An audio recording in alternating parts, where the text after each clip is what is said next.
In the beginning of time, there was chaos. One day, this world of chaos split into two. And Regulus, the god of order, created universe Orpheus, while his counterpart, Igaram, the god of chaos, reigned over the world of darkness. And thus, the two different worlds were born. Using the power of creation, Regulus created the sun by using the primal arc. And with the power of life accumulated from the stars, he created a planet which life could be created without his hand, the planet of Arcasia. After that, Regulus created the 7 gods to rule over Arcasia. Then they spread life throughout the planet. And so, Arcasia became a world where the cycle of life and death coexisted. Meanwhile, as Igaram saw Orpheus from the world of chaos, he desired the undying power of the primal arc. But unlike Igaram's jealousy, the darkness was also capable of forming life on its own, and the darkness continuously multiplied to form a dark star named Petrania. And the power born from the midst of chaos started resonating with the Arcasian power from the arc. But as the two powers resonated with one another, it slowly formed a rift between the two worlds, and the rift only grew bigger. Arcasia bloomed with life. Regulus divided the arc and gave them to the 7 gods. Then they formed the sea and the continents in Arcasia, and of course, different races were created to roam the planet. Crater, the god of wisdom, created Sylvan, a race proficient in magic. Procyon, the god of honor, created the Lazanith, a winged race. Antares, the god of fire, created the Haljok, proficient in combat and strategy. Lastly, Sirius, the god of ice, worked together with Gienah to create humans who had the capacity to grow on their own. And many more races were created by the 7 gods. The 7 gods then left the planet with their pieces of bark and created their own realm to observe their creations in Arcasia. But peace did not last for too long. The resourceful Haljok deceived Antares and stole his ark. To stop the Haljok, Lazanith infiltrated the god's realm and stole Procyon's ark. As the Lazanists joined forces with the Sylvans, they were able to stop the Haljok. However, this event angered the supreme god Regulus, so Antares was expelled from the divine realm, and Procyon was deprived of language for losing the ark. The Haljok, who committed the biggest sin, were made extinct. Lastly, the Lazanith who stole the ark had their wings crippled so that they never soared the skies again. Then Regulus made another continent, Elgasia, under the god's realm. And once in every 1,000 years, one with enormous angel wings would be born from the race. And they were tasked to observe the fate of Arcasia and Tricyon, the all-seeing domain. After the war, Regulus no longer wanted the gods to intervene in Arcasia, and the power of the almighty arc was slowly forgotten over time. But another problem emerged from the aftermath of war.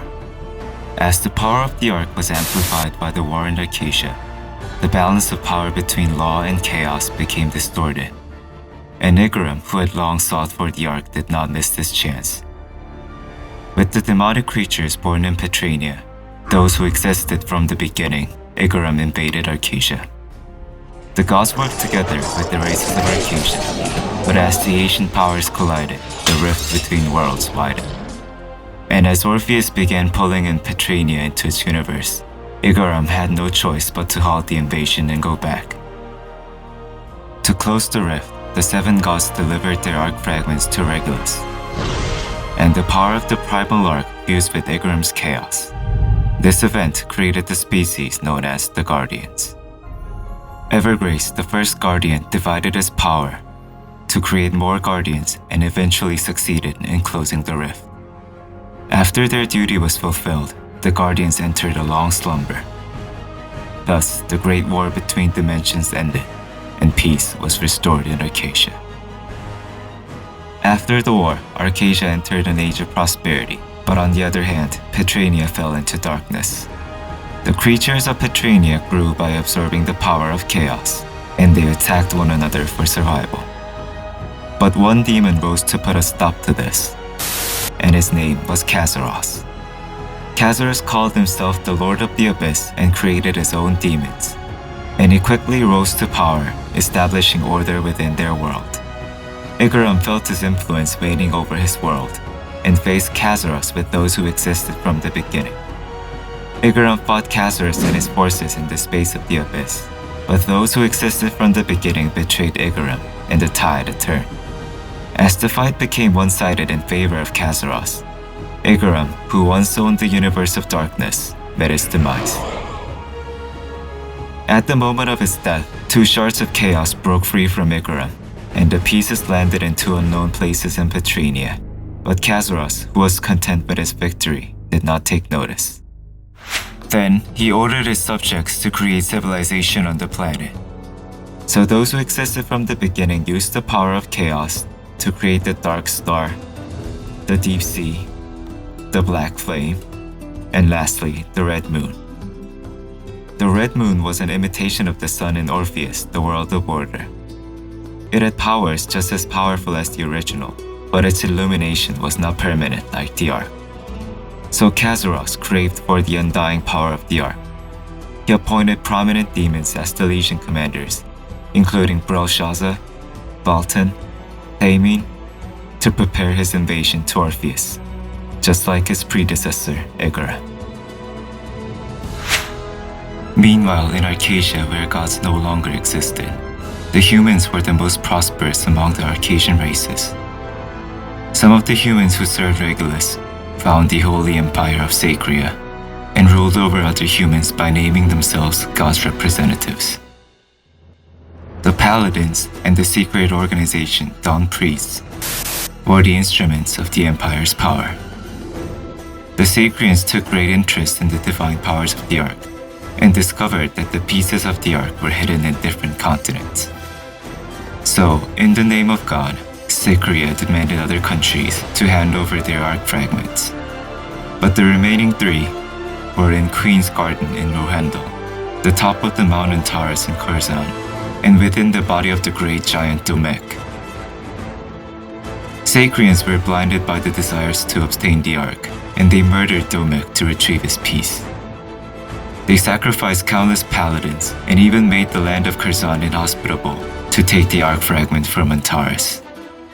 Lastly, they invaded Rohendel, but Sylvans did not succumb so easily. The two queens Iana and Azena sacrificed themselves once in Rohendel's peril. But by the power of the holy tree Elzoin, Inanna's soul was imbued in Azena's body, and the two personalities coexisted within the immortal queen. Even for the powerful empire of Sacria, the queen was not an easy foe. And this became a catalyst of a terrible war. The giants, Umar tribes, and spirits sided with Rohendel. As Sacria demanded that all continents must participate in the war, the whole planet was engulfed with blood and scars of war.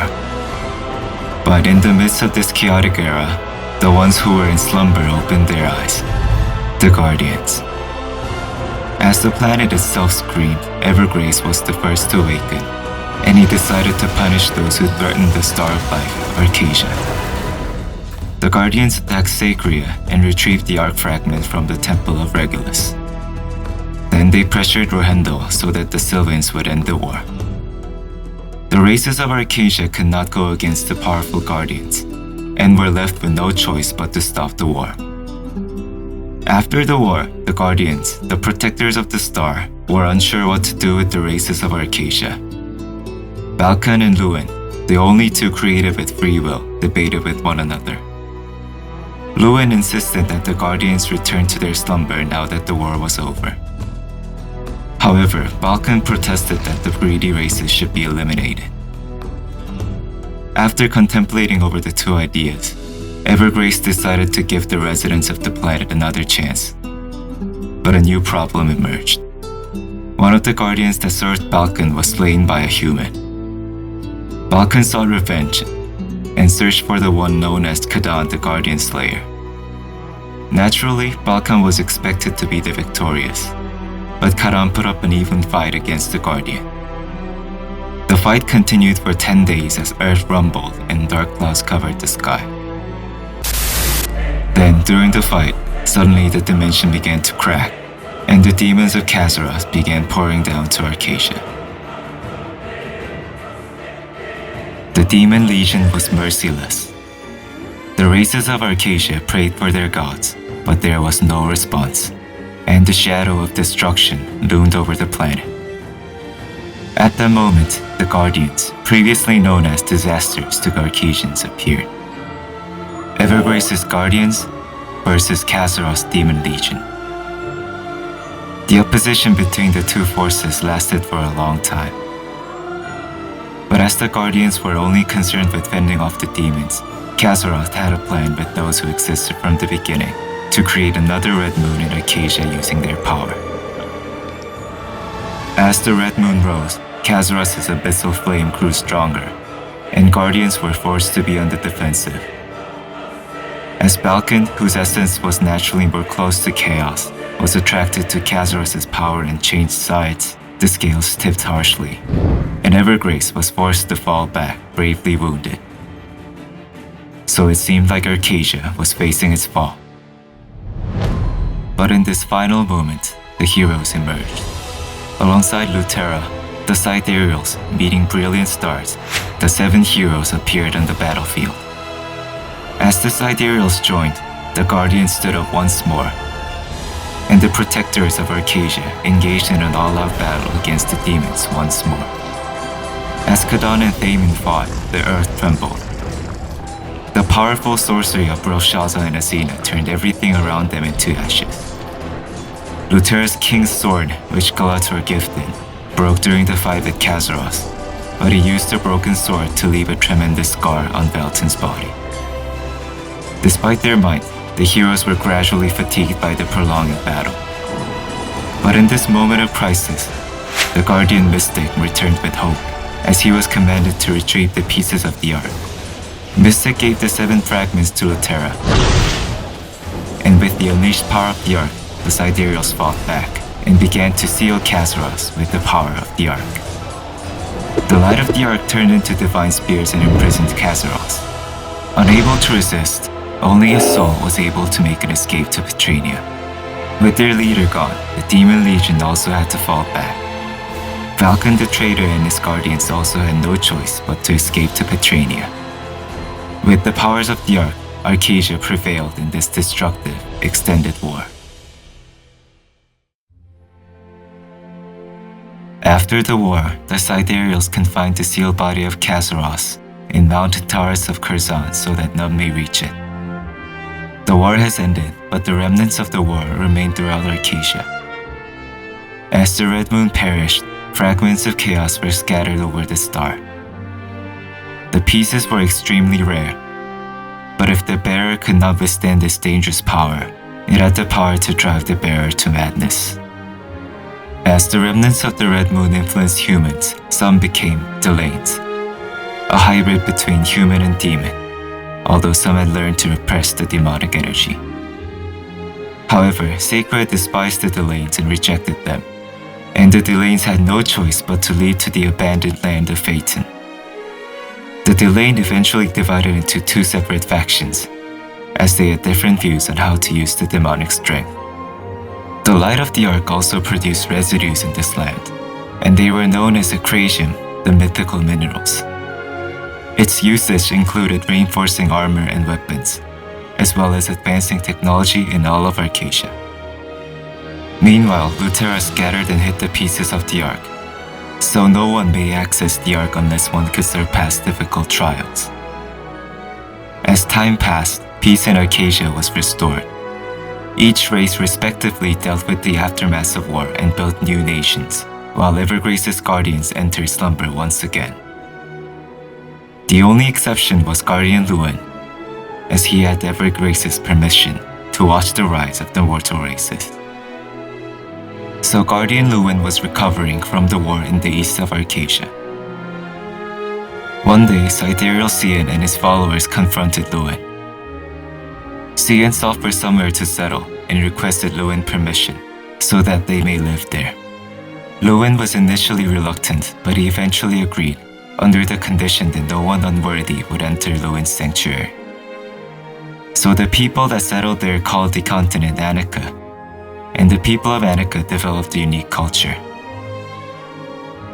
Then one day, Sidereal Cian failed to regulate the dark force within him. Lewin attempted to help the Sidereal, but as the darkness from Cian's wounds permeated Anika, blood was shed between the people, and demons who failed to go back were drawn by the scent of blood. Cian fought the demons with Butagas, the martial artist, but upon admittance of his instability, he retreated to the Valley of Mirrors where Lewin resided.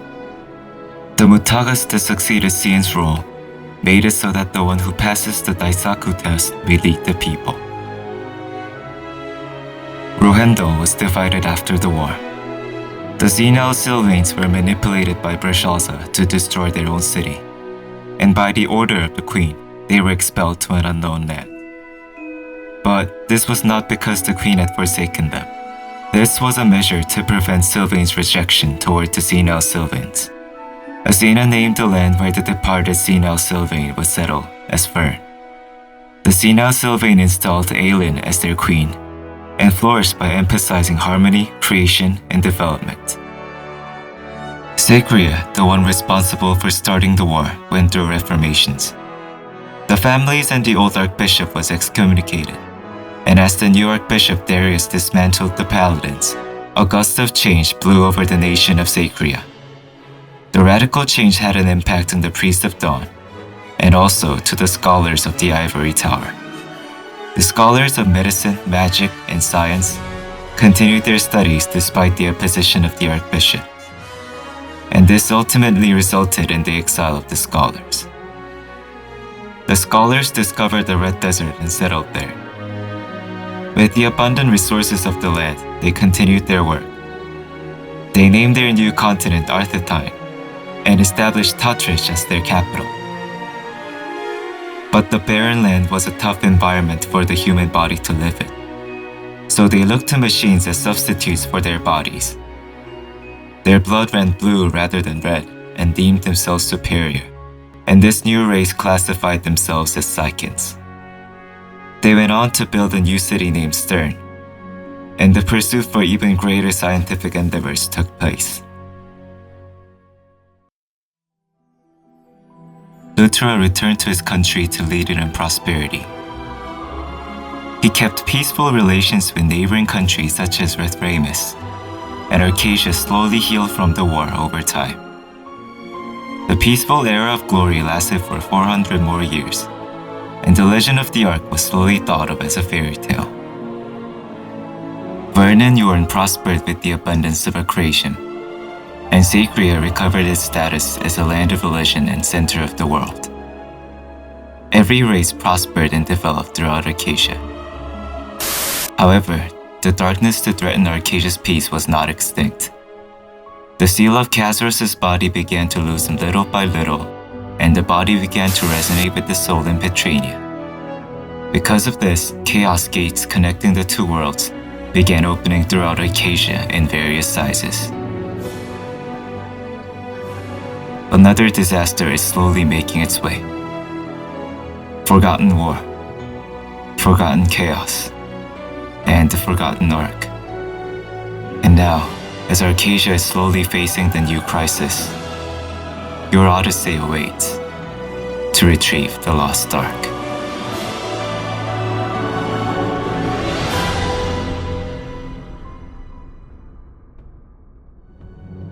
이제 당신에게도 선택의 순간이 다가오게 될 것입니다. 부디 당신이 선택한 길에 빛이 함께하기를.